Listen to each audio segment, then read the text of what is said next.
Kitabu cha Hosea mlango ni wa 5. Makosa ga vilongozi wa Israeli. Heni elombi, hedu sirikizani. Heganisikiro heni wa Israeli. Ato nyumbani kwa mtawali, waganisikiro msirikize.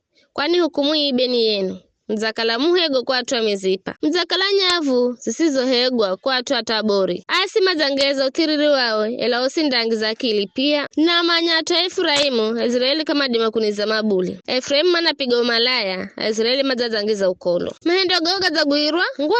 Hata kama dimakumuira mlungu wao. Roho ya umalaya indani za mioyo yao. Na kama umanya Bwana bule, kuzionya kwa Israeli ni ushahidi zulu zao. Israeli na Efraimu, mandago kwa utiriri wao. Na atoa Juda mandago haunga nao. Manda mala Bwana na mabadhi gao, na ngombe na gangonzi, ela kamanda mona bule. Mana zagonya kwa richa. Kama kalira minifu kwa Bwana, mana majala na alume akonze, na vivi mwezi musho nda amiza haunga na minda yao. Pigani gunda kuko Gibea, na mpige palapanda kuko Rama. Pigani huko Betaveni, tetemani henu lukolo la Benjamini. Sika kwangizo lao, Efraimu inda kalaganzo. Natangaza wao ndio kala wenye, kaizambari ya Israeli. Abo mainsi ya Juda, maza kalaherea tumasongeza umuhaka. Na ndangwagira koro zangu, here mtangwaga jomazi. Efraimu mazaonero hukumu izalumiza.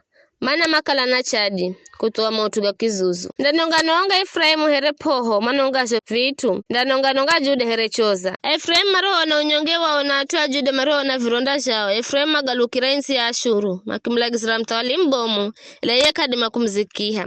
Kadima kuwaza vironda jenu bule. Mana ndakala here simba, kwa atu Efraimu na atu Juda. Tarura gonya nende. Ndatanya na kahana dimaye kwa tisha. Gonya ndawia kwangu makaloni mhaka hao mandiho kubali makosa gao. Na umandani mala, kaza kusirima kwao. Mandani mala kwa chadi.